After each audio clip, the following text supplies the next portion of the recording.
Good morning, good afternoon, good day, good whatever time it is, wherever you are. Welcome back to Humanitarian Chronicles. This is Rasta Doc, aka Deadlock Doctor, aka, Dr. David or something, not aka, that is the actual one. The brokenness of broken souls, broken soul, number moja, the OG of broken souls. Welcome back, and Ems, karibu sana. Part 2 of M's Chronicles. Tumerudi hapa leo, but hatujarudi, tulikuwa tulikana last time, and we are now in Chaka. Yes, yeah. Where we promised we will come back. It's been a minute, eh?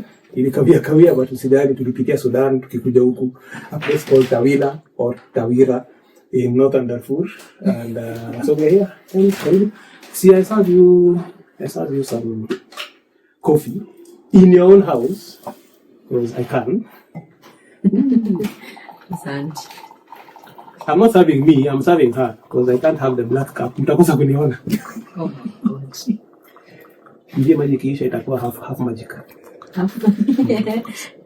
Magic, and that's for you. And this is for moi. Nitakuwa kama magic itafanyika. Ikikataa sema mtu mfupi na amechemsha maji vibaya. Maji katokea fupi. Lazima kuwe featured, lazima. I'm a star. Anaandika kama tunamlenga. It's almost there. Nice. Leo tuko na blue na black. Matte blue. So, Ems, since we came from Turkana, you went and had a birthday. Yeah. It was happy 20th. Oh well, you wish would grow young. I am officially 45. Umeharibu. Kwa nini? Sisi vizuri. Sema. Cheka. Nyesha watu wako huko. Imestick hiyo nickname. Thank you. Shika pia hiyo. Asante sana. I know there's someone watching and they will probably be like, Mama. Nifungue kwanza nione. Nifungue uone, alafu ndio utambie birthday yako ni miaka ngapi hiyo umesema hatujaelewa. Yeah. Magic is happening. I see. Moja ikuwe na QR code sini. Inasema nini? Happy. Please, I'm a Kikuyu. I might pronounce that very wrongly. Unajua? Happy 20.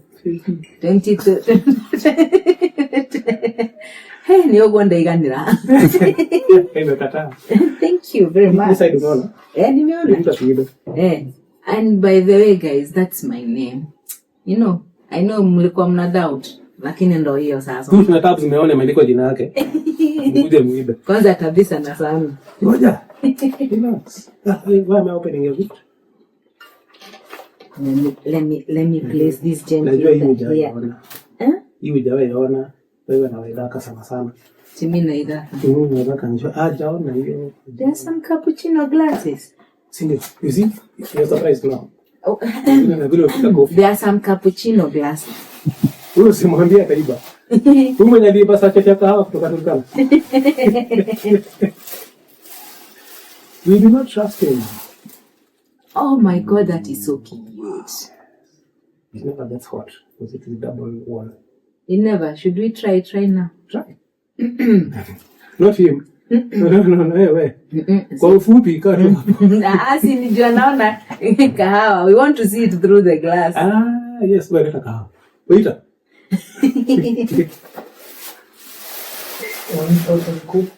Now this is perfect. Tumesa kahawa hapa by the way. Hapo kwa hiyo. But you wanted magic for your birthday. Yes. Wale watu wagesha. There you go. That's beautiful. Well, hii hoteli hamna sabiat. Hata hitaji. Wallahi na make it authentic. Yes. It makes sense. Happy birthday. Thank you very much. Happy 20th. Now that I am 20th. Yes. So, we are back with you. We are now in Chaka. Tell us about where we are. I'm at home. Well, newly built, that is. It has taken us how many years since this dream was first mentioned? 5. 5 years. Yes. 5 years was the dream of the home. I have always dreamt of my own home, Mm. but it has taken us 5 years from purchase to occupation because of the things that happened in between. But I love it. It's the kind of space I've always wanted. Very library. Anyway, yes, it's literally the kind of space I really wanted. You have enough space for all your books. Because there's a lot. Books, art. Yes, the Marks art or somewhere space here. mostly. It's my nice space. And is that your painting? I'm sure we'll see it somewhere. Akianani. I have not finished that one, but those ones are. Yes. I paint as a way of escaping. What do you call it?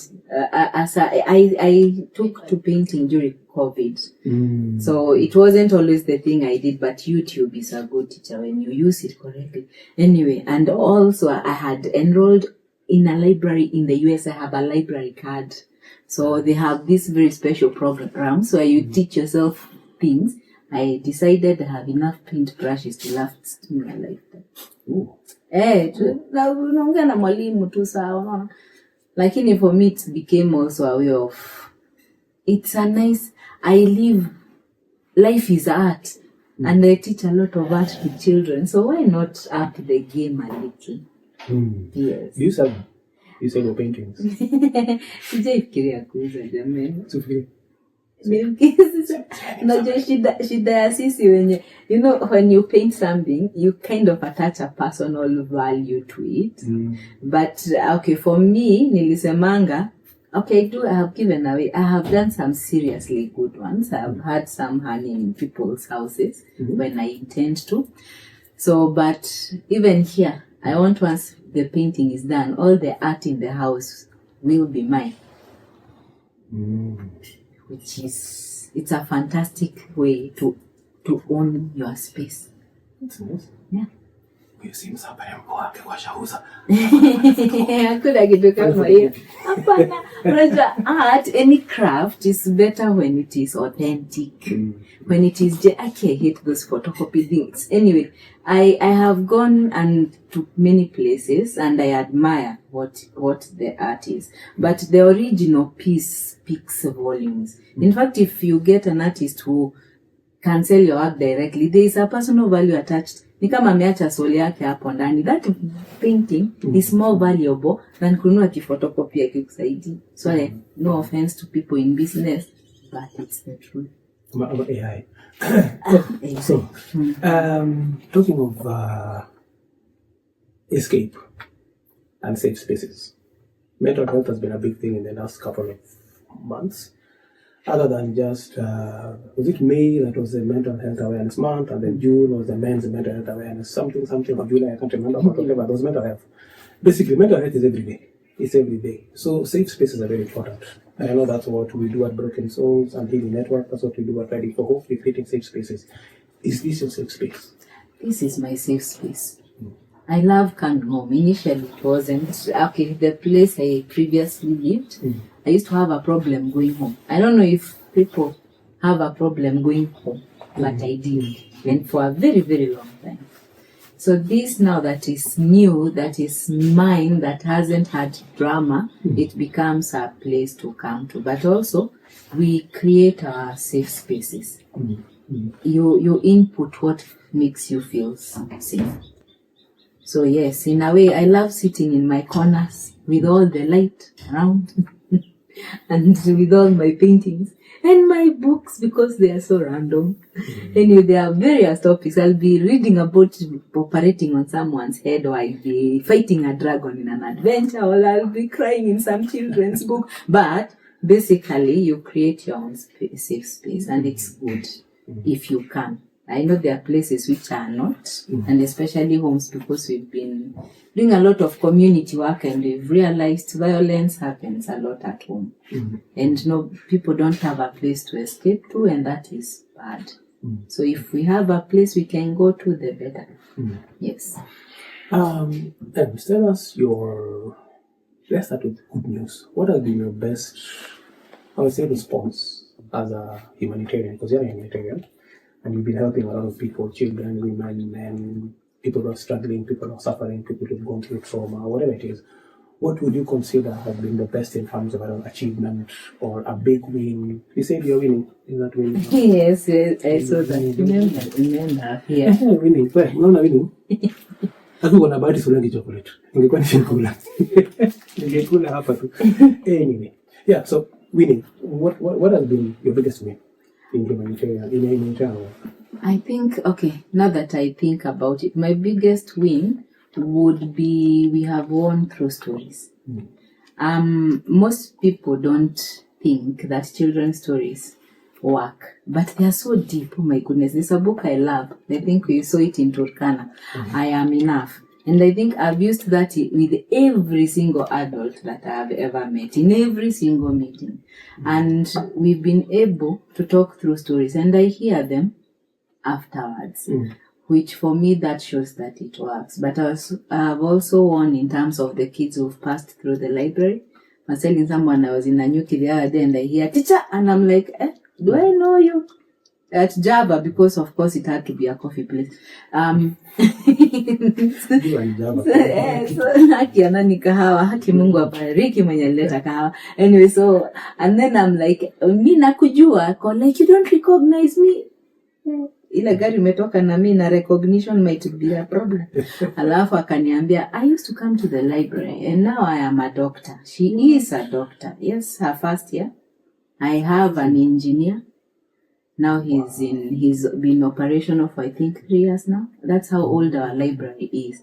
So there are stories of victories. I've passed through schools where people have told me, like, kiwa siyo kitabu, that word. So for me, that helps. But for mental health, it is the messages we have given through books. Messages that otherwise would never have been said. Because it gives us a way to speak in a way people find comfortable. Even yesterday, I was giving the community a story. Actually, after that, I had a lady come and tell me, it's good you have told us about the cow. I want to cut this off. It's my 15-year-old amechukuliwa na mtu amedhi. So you see, it helps people. It gives people a way to talk without feeling like they are wamekaliwa kidogo. So for me, those would be my wins. That stories work. That's amazing. Stories work. And that's the whole idea of Max.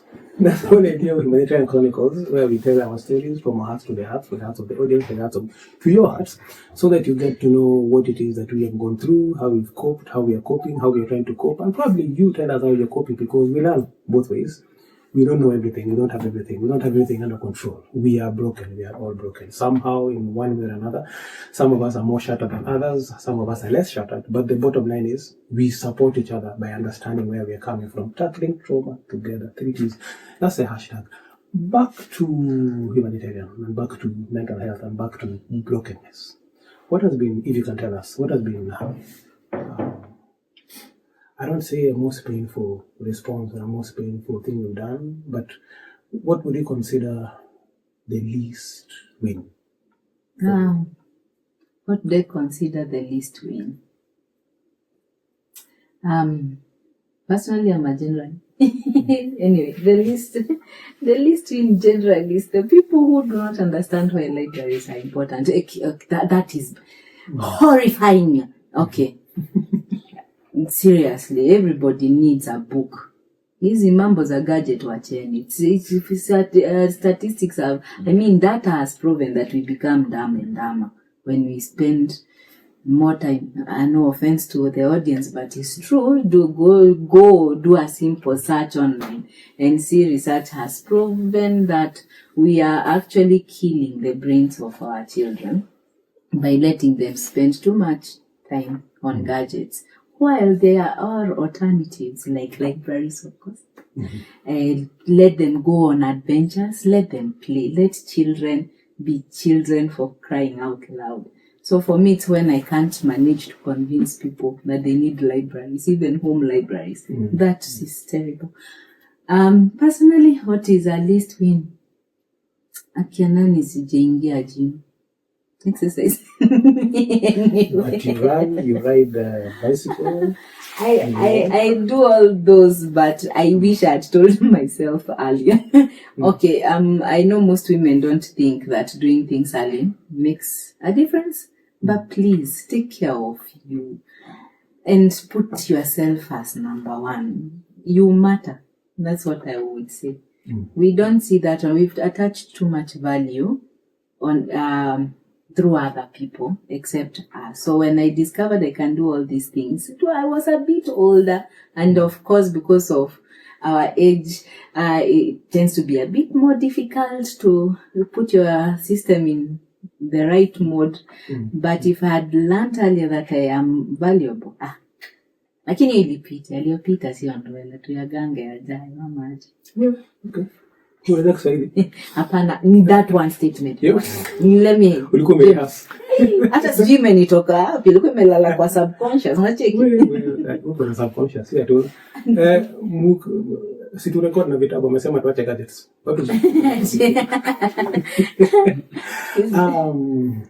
Thank you. That's very important. Know yourself, pick up yourself. Before you get to 20, like Ems, which is now considered too late, but not too late, a bit later than she should have started going to the gym or doing sports. It's not too late. Before you get to 20, now that you're 19, wewe mwenye uko hapo, ebu anza tizi. Kidogo tu, just small. Do them small. It go better for you. Thanks.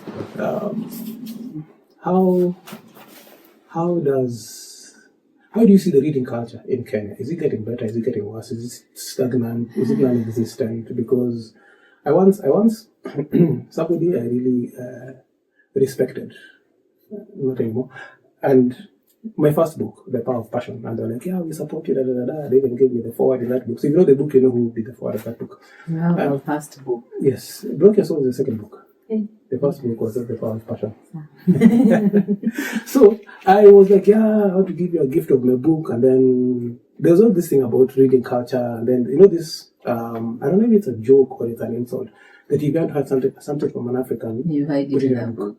Yeah. So I took $20 and put in the book. And then I was giving a gift to this person of my book who claimed they read with the gift of $20 inside, just as an extra gift. 1 year later, they had not opened the book because they had not seen the $20. So somebody came and opened the book. Yes, oh, there's a book in your shelf by Dr. Samla. Can I have a look? Oh, there's money. Did you know there's money? And I was like, it's been a year. Both man and viewers nifitia pesa please. Actually, it is vitabu zilikujanga. As we are rifling through them, we literally found $40. Ooh, that's nice. Yeah, you can't hide things from a librarian. Anyway, the reading culture. How do I approach this? I have seen so many clubs that are doing reading, and we have Book of the Month. Takwambia, didn't explain aje jana kuna pastor alipitia kwetu nikaambia hiyo salvation nobody is lost unless wamepotea wamekuwa kidnapped. Their way of understanding Christianity that matters. So the reading culture is what are people reading. A lot of people will judge you because you read on a phone. And genuinely you are reading. Lakini sisi tumezoea kuona kila mtu ako TikTok na Facebook. Mtu atakuwa Kindle ama zile zinafungikana tunafikiria kwa website fulani sio fani, unaona? The people read newspapers. The only thing I would say is we need to increase it because we have done lots of research on literacy and numeracy. I've done that for 13 years. And unfortunately, the people suffering is our children.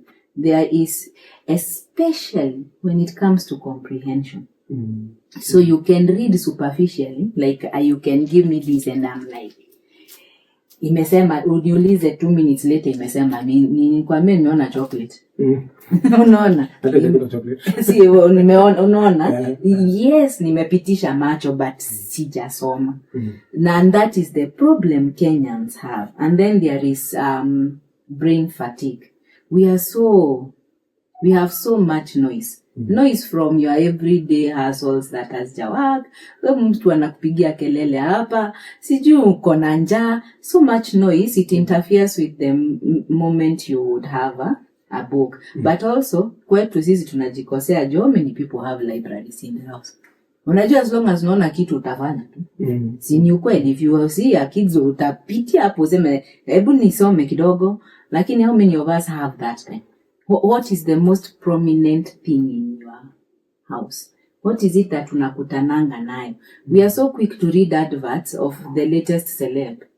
Ama gossip. Na umesoma whole article ya 99 pages. Bwana, ni wewe unatupea nini? But umesoma nini really? Unaona? So I think it's 50-50 for me. Maybe for the adults. But for the kids, let's go back to reading. We are doing them a disservice. And it is bad. And you might not see the effect now. You will see it starting grade 4. Ndio utaanza kuambia mwalimu ndio mbaya na makosa ni yako. True. So watu wasome, especially watoto wasome. Mzazi kama unajui kusoma, pende mtoto asome. Akusomee. See, you are made to read. That's what got you into good speech and got you into becoming a reader. Yes. And eventually you becoming a storyteller. Yes. So someone should just take it up and make the children, allow them to read. Give them fun books. I think sometimes those are the kind of books you buy. Because I know there's a school, was it Kimani was telling us, there's a school where they say they only have the curricular books. They don't have any other book other than the curricular books.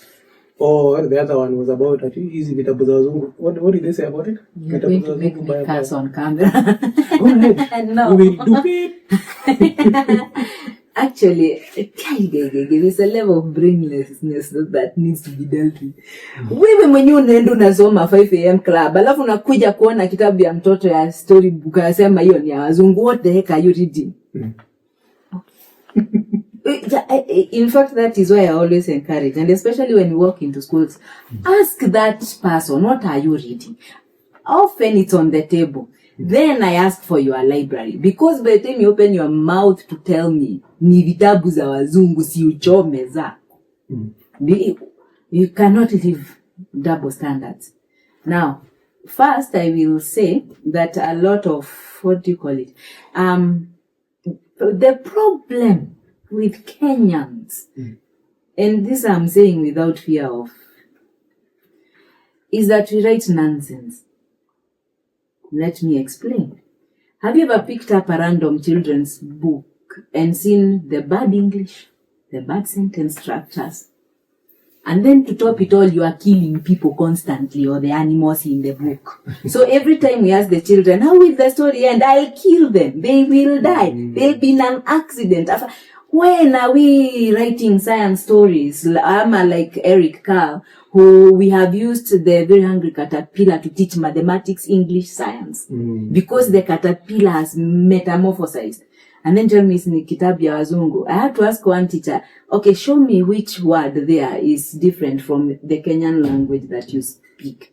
No. So it's what do you call it? Or to see judge. Now let us improve the books that we put out there, because a lot of the books that we have, even adults are reading children's books because they are better from nje as opposed to angalia what are supermarkets selling the most. Ukiingia pale kwa supermarket, see the first thing wanakuwa wamekuwekea especially si hata wanakuanga wamekuwekea vitabu. I tell you, I always pause by that aisle before I buy anything else, kujiwekea vitabu 2 za 200. They are so colorful and hata nikiwa kwa matatu juu naendanga nikiwa all the time I have a habit of reading children's books. I'll be reading me and 99 others because they are engaging and fun and they make your brain wake up. These things that we are printing, huku bad paper, bad smell from some publishers, bad, come on, give me a break. See, ni vibaya. We are killing the reading culture because we can't do the right thing. So even those who want to read don't have anything interesting to read. What is there interesting to read? Something else. And then the recycling of stories and the, what do you call it? And the kuiba za vitu za watu za nje unakuja kuweka kwa kitabu yako. Tuache uhate bwana. It's wrong on so many levels. But Kenyans, Kenyans and Africans. Kenyans. Tuseme watu wanaandika vibaya. Watu wanaandika vibaya because was my book that bad? Wait, before I answer that, when you come ukisema ni mbaya chocolate yako unaenda? I'm kidding. We are so creative.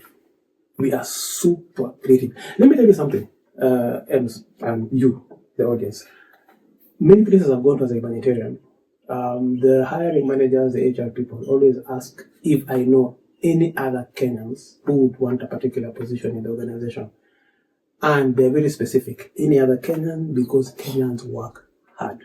See that's why we have problems with other East African countries. Because if you go kimbele, literally kimbele to kimbele. And other guys are like, well, naomba, whatever. Anyway, and I mean, in Chingine, when they ban influencers, and they say they have the best roads. Anyway, regardless, we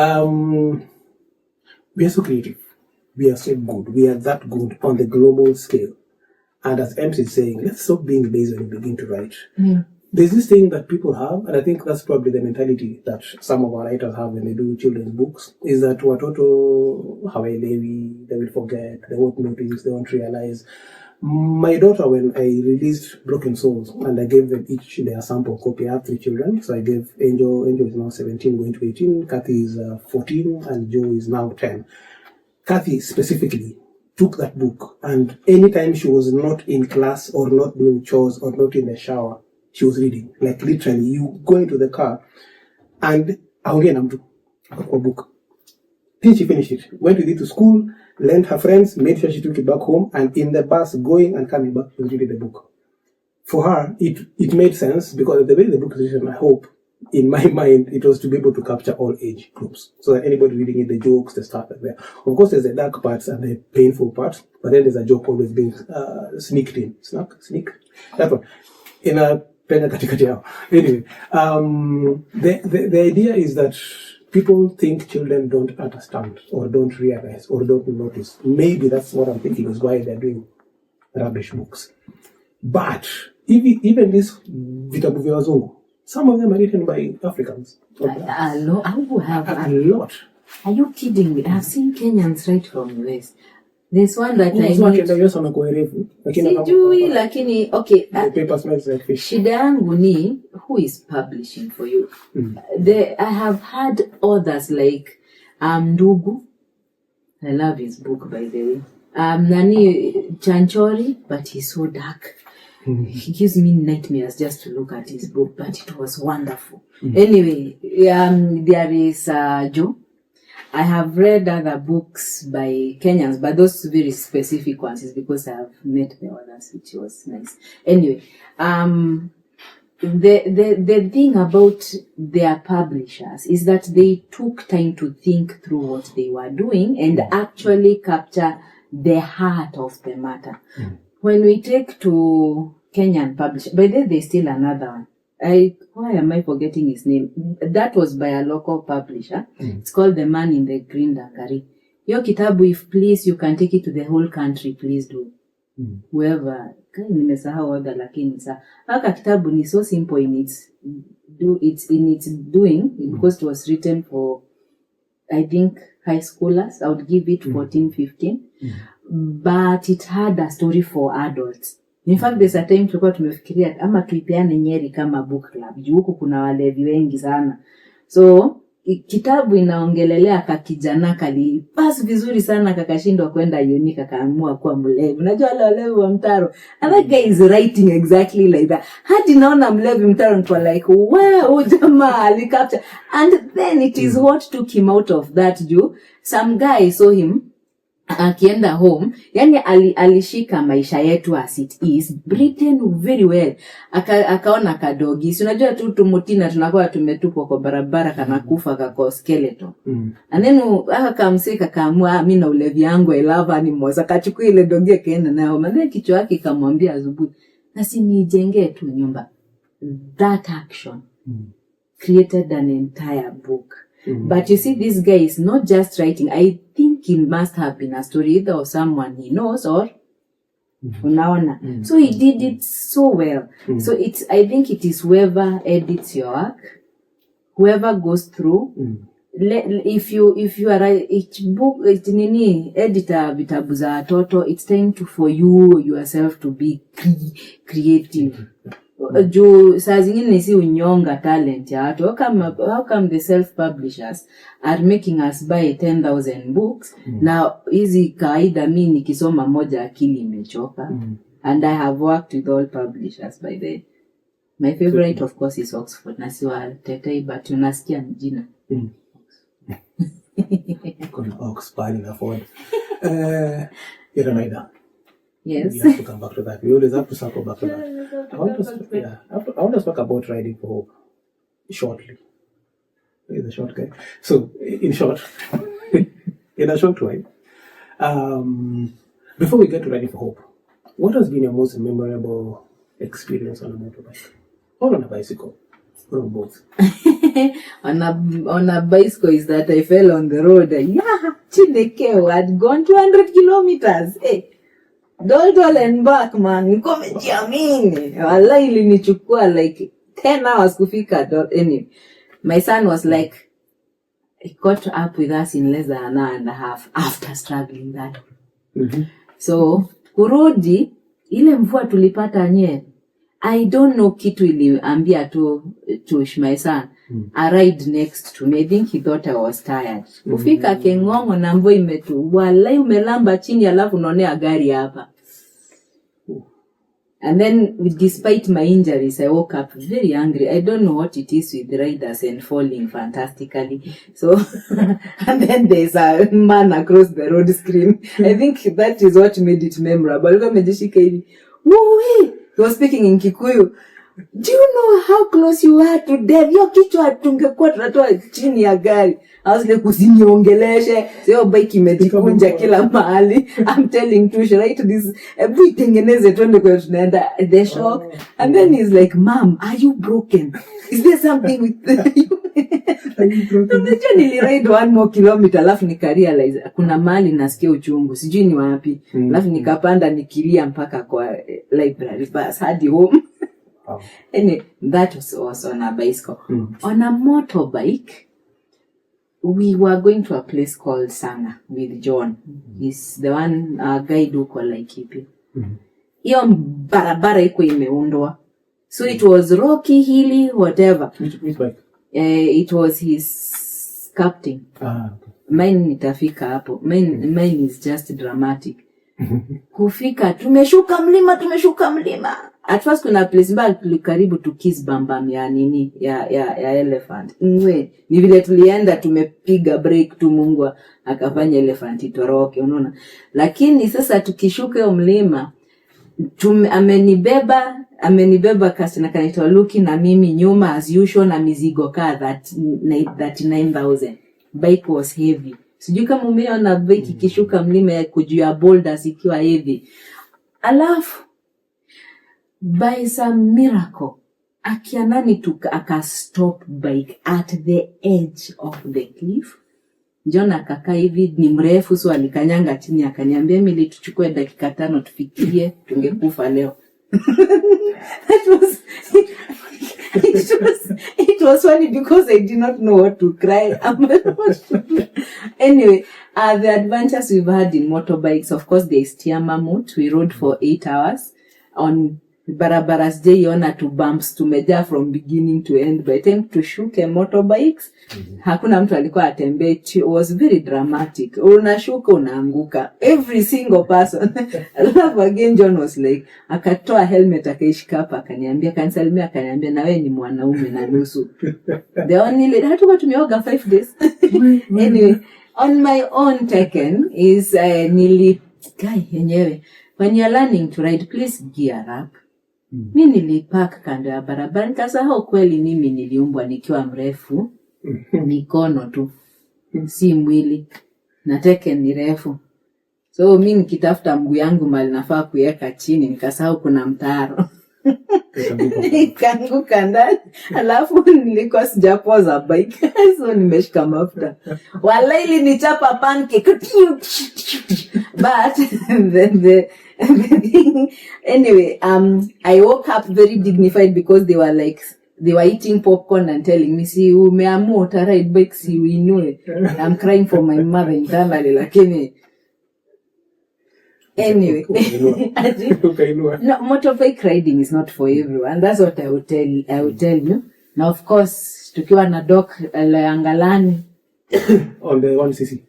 Yeah, on the 1cc. What he doesn't tell you is alikuwa karibu kuswim with the fishes. After kuona nimemuuliza bado tutaanza kwenda, ngoja nitembe. Anyway, it's motorbike adventures. That would be my most memorable moments. And of course, I don't know why they're always about falling, but I think it's because you survive. You're like, damn, that was fantastic. Ilikuwa MotoGP. Ninasikianga tu hizi story, but it also constantly teaches you about caution. Najua for me it's the lessons that you get from every single thing that happens. Tumefukuzwa na elephant tukiwa juu ya motorbike, yes. Quite trumpeted, my heart left, then came back. But me and like it now. Unajua iko katikati ya nini? Ya inaitwa nini? Yeah, conservancy. Yeah. So and the animals are constantly running wild. So motorbikes, yeah. So the one that made me want to ride finally after being the pillion is we went to West Pokot. It was the worst thing ever. Anyway, we rode for 19 hours to West Pokot. Tukafika 6. Lakini the next day, my friend ananiambia, kuna village tunafaa kwenda, tupeleke some maize. Me, I thought Kenya was Kenya. Kumbe Kenya iko na outer space. Anyway, West Pokot kuna places. Aninabi. Tumepanda mlima kumenyesha. Unaangalia 1,000 feet. Mungu wangu nishikilie. Then, mi siwezi peleka. So ikafika point. Wameng'ang'ana na matope na mawe kwenda uphill. Finally, Kolo is like, nishika funguo, peleke, after kufanya wheelie. So I thought to myself, why am I always the passenger? The backpack. They need me to know how to ride. So that in case one of them is not okay, I am able to get behind that wheel and get to whatever destination, because you are needed. With our kind of work, you need to know whether you like it or not. Yeah. Even if not everyone agrees that I should ride, for it is a necessity. It is important, because we go to places that are far to reach. So you need to know how to ride the thing. Na ukifukuzwa na simba na huyu mwenzako amevunjika mkono, imeuma mguu moja, lazima one of you, both of you have got to learn how to be able to get out of, Good point. So, I've met you as a female rider. I met Wairimu Mwangi, female rider. I've met the hijabi biker, female rider. I've met Shelby online. Used to be a rider, biker, injury, so she kind of pulled back a bit. Trixie, I've met Trixie. Trixie rides. She's all over backpack, but she rides also. What would you tell that lady rider, or that lady seated over there, where when you attack rider, unafikiria uko na maswali, should I ride as a lady, should I not ride as a lady, what should I do? Apart from making sure that you have gear, please, gear up, guys, helmet, please. Pads, angalau hizo. Have those minimum before, and boots. A nephew of mine the other day fell from a motorbike and I think lost 2 toes because he had on sneakers or something. Those are things that you see on those. There's a video, I think it's on YouTube or TikTok, where they show the damage that happens on the body when you fall from a bike at high speed on a tarmac and the toes just go away. Yeah, so that happened. So gear, very important. But now you talk to that lady over there who is thinking about going into biking. I talked to that lady. We are very afraid.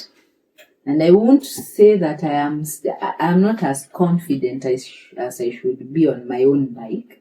So the other guys have taken over because I have let fear eat me. But as long as you can ride a bicycle, you can ride a bike. And then usiingie na ile kisirani that it is for show. Make it, let it have a value.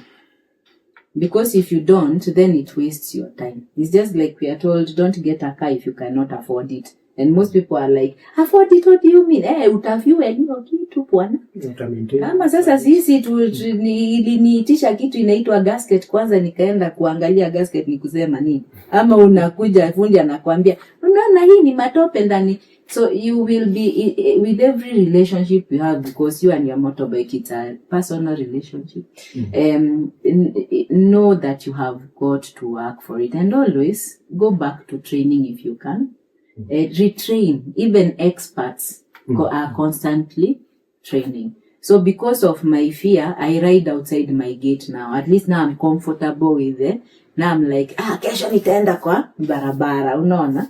So at least I have started coming back, but let it go. Yeah, fear is not a good thing, but by all means. Simuliona wa mama wa kanisa walikuwa wamevaa nguo za kanisa wakiride motorbike. Mbona washemi nyinyi?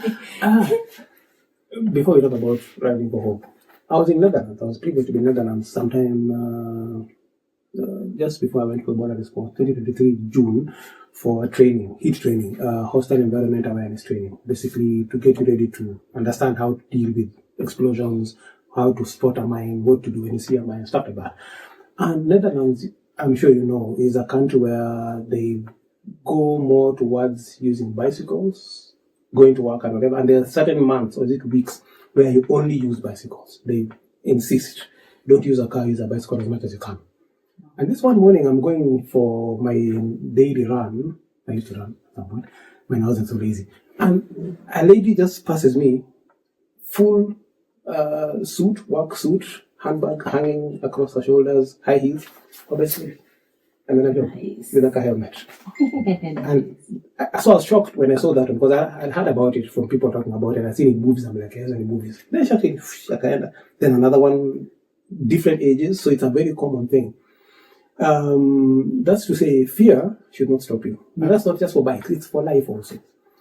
Fear is something put into us, inbuilt to help us deal with the circumstances that are dangerous for us, so that we pull back and take care of ourselves.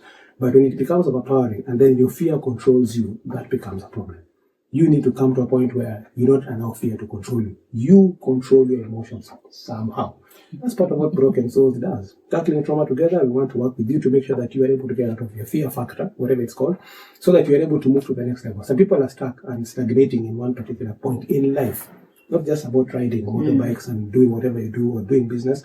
You're stuck and you don't get back on the horse, so to speak. You fell down once, you've never gone back. You had an accident, and it's okay. We are different in how we are processed, how we absorb, how we deal with trauma and stuff like that. It's different for many people. Similarly, there are people who will hear a gunshot and collapse and never go back to a certain place. Some of us have had bombs and bombs and bombs, and we still go back. Sudan, Gaza next month. Don't ask me why. You talked about mental health. Some of us don't have it. Health or mental, kabisa hakuna. But it's just to say, fear should not control you. Emotions shouldn't control you. You control it. You control your emotions and figure out a way around that. If you have someone who can support you, get that support. Now, riding for hope. As we go to the tail end of this discussion of ours, riding for hope is a very prominent thing in our lives. Yes. As a team, as individuals. And there's a reason for that. We didn't just want to ride motorbikes because we're riding motorbikes, because it's fun. It is fun. It's fun to see us leaning and falling and doing those other things, and Kimani doing a wheelie in our compound this morning for no apparent reason, no reason at all. But we pata kwa nini? Ukipata kwa kamera, we just came to face. Hebu tuambie Kimani kwa kamera, ngia ramu.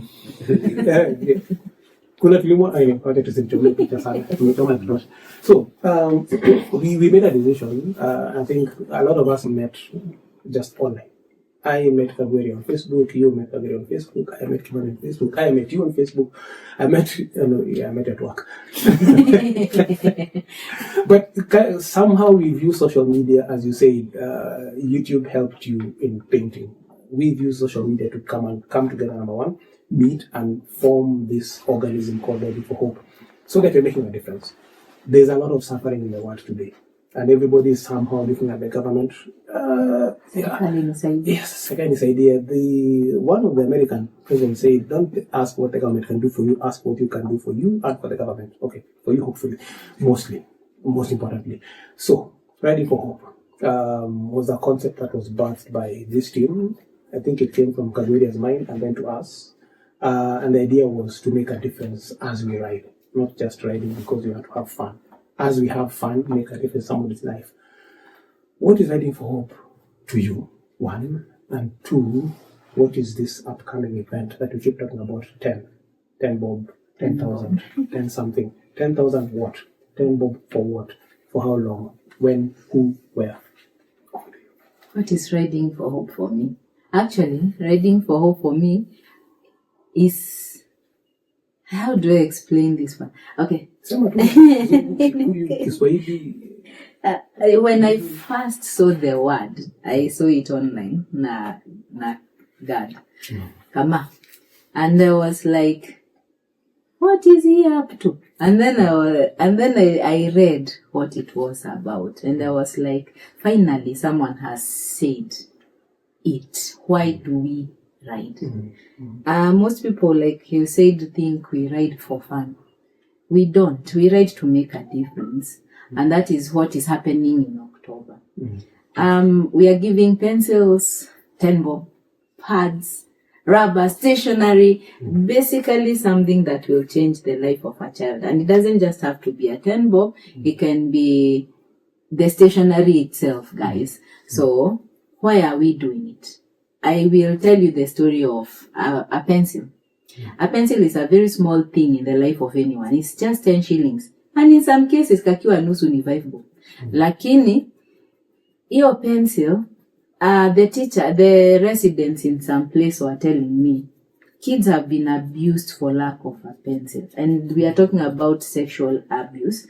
Because ametoka shule, amepigwa na mwalimu, hana kalamu, amekuja home, mzazi hana time, anamwambia amuondoshe upuzi. Alafu, mtoto ako like, oh my God, nitatoa pencil wapi. So, anaenda to the next available person to borrow a pencil or to ask for help to buy a pencil. And people take advantage of these situations to groom watoi. And eventually we are finding very, very nasty cases in the community because of a pencil, because of that rubber, because of hiyo 20 bob yenye hakupewa ya kwenda kununua nini inaitwa jisurwa kwa shule ile mix ya lunch. Tumeona the sex for pads things, guys. Those basic necessities that tunanyima watoto. The lack of brings disaster. The provision of saves a life. We are saving their dignity, and at the same time we are helping them write their lives.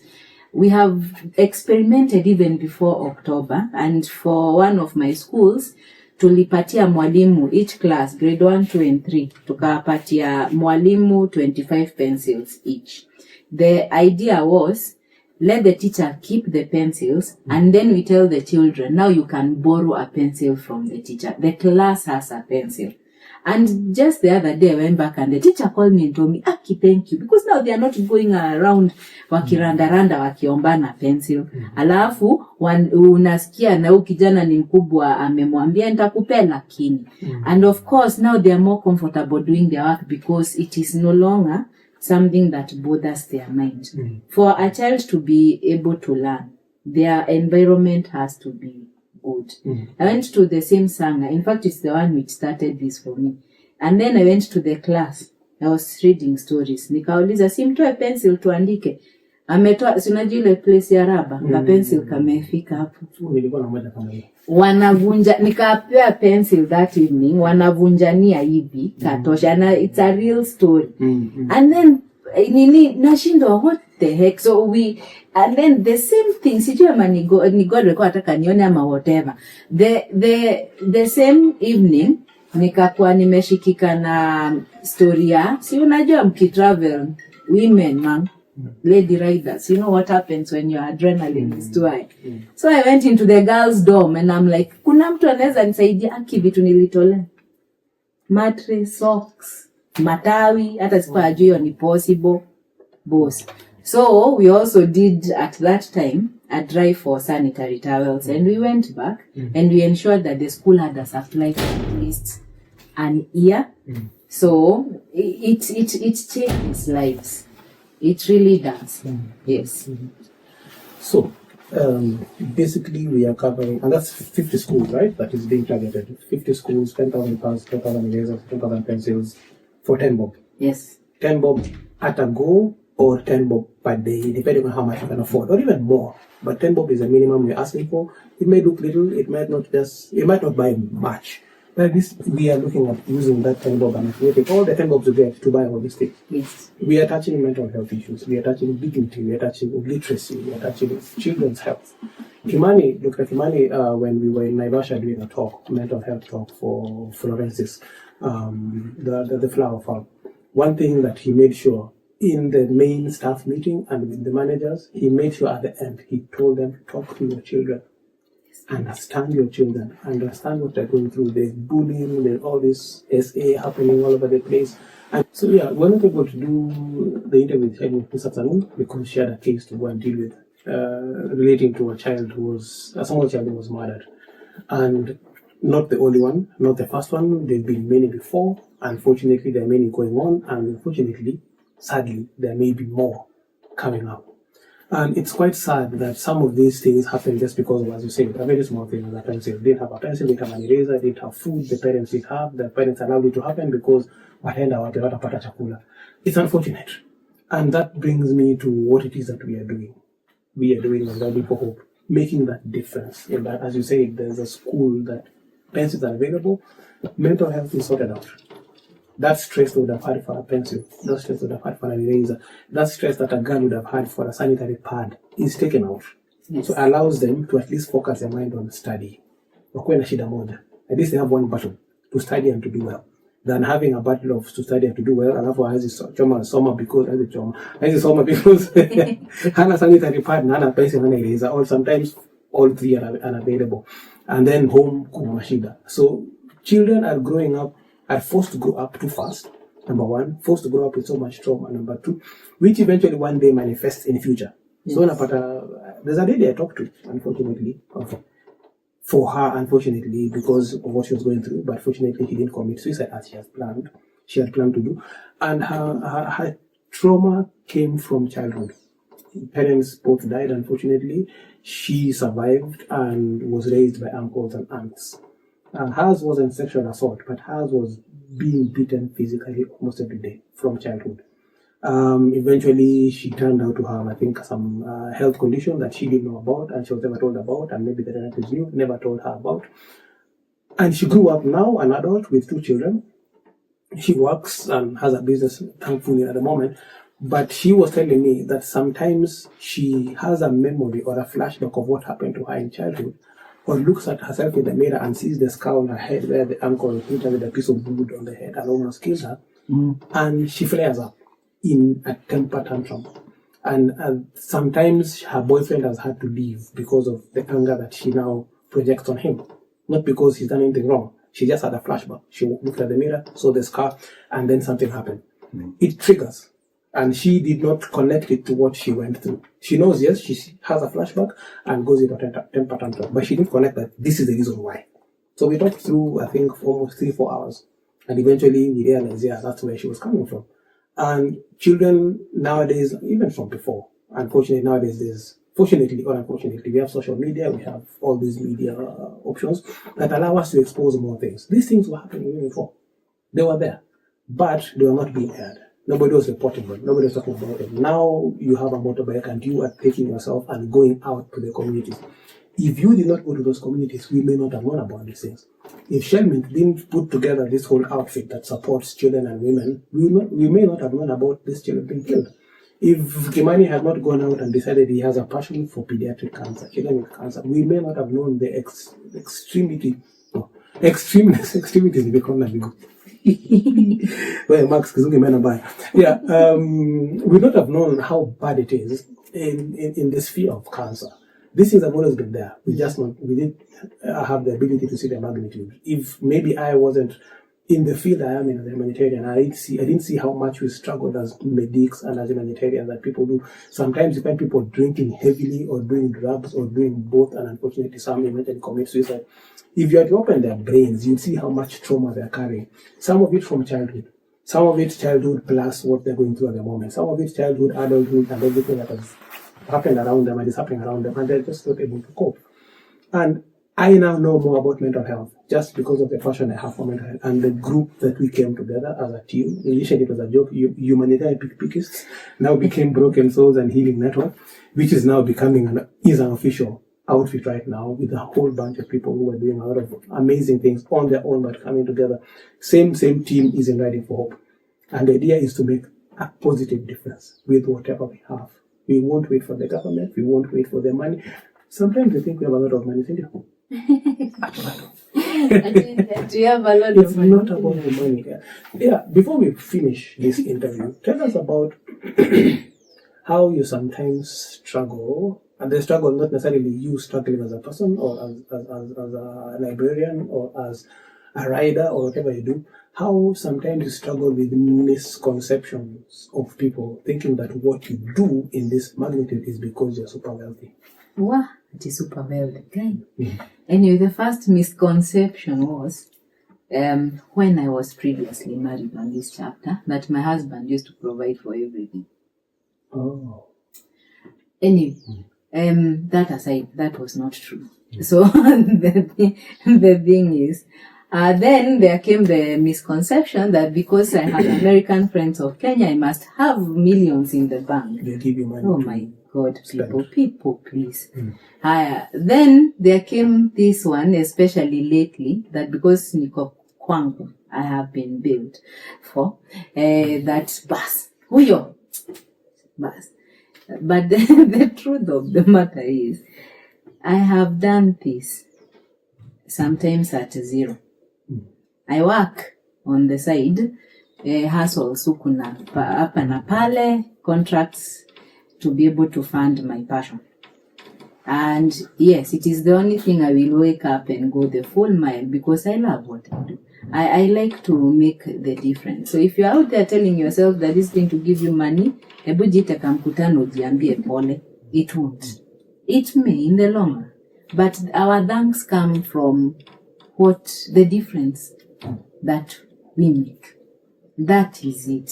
My richness, my wealth, I mean, like Jesus. Anyway, my wealth comes from the lives that we touch. I will sleep better every day, knowing that somebody somewhere is happier because I read a story. We had a chat, a long one, about their value, because I actually recommended a book, because I connected them to a person.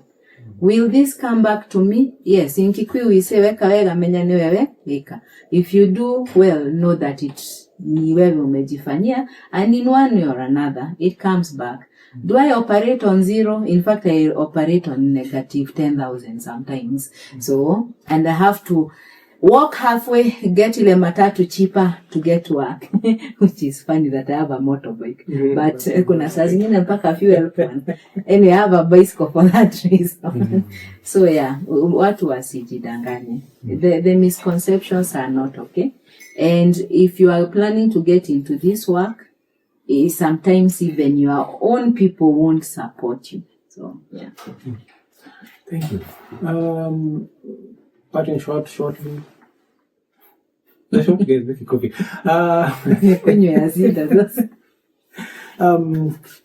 Subscribe, like, love, share widely, and share widely. There's a link tree, a link that will be, there's a QR code that we'll see on the screen. Hapa, sijui itakuwa wapi. But itakuwa somewhere on the screen. Scan that QR code and look for the link tree that we have there. It has all the links to what we do. That's at Humanitarian Chronicles and Broken Souls and Healing Network. We will share with you a lot of stuff there. We have everything: Instagram, TikTok, Facebook, WhatsApp numbers there. There are WhatsApp numbers there that you can reach me. WhatsApp number that you can reach the organization and talk to someone. If you talk to someone or chat with somebody, there's a WhatsApp number for prayers. We're really getting people asking for prayers. We are very, very soon going to be having imams and Hindu spiritual leaders to be able to help, because we are cognizant of the fact that there are people who have a very strong spiritual inclination and attachment And for them, that's what would help, other than the mental health part of it, the specialized help that we are able to offer. So we are going to have that in place and letting you know as soon as possible when that comes into play.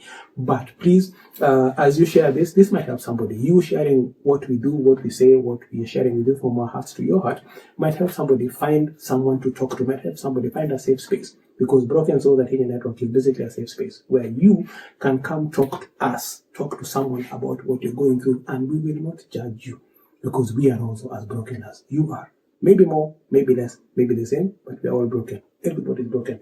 The idea is to find a way to mend those pieces together and find a way to stand together, walk together, laugh together, cry together, and tackle trauma together.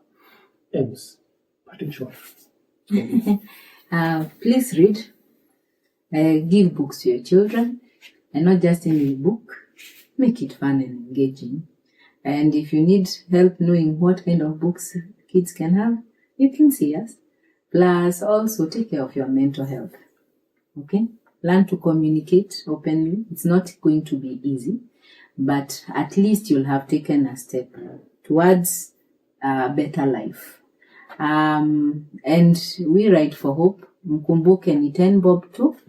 Kutoa, make a difference in the life of a child. Thank you.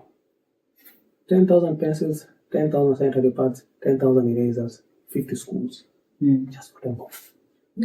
Umoja, Ubuntu, we all bleed red. Rasta Doc out, M's out, adios.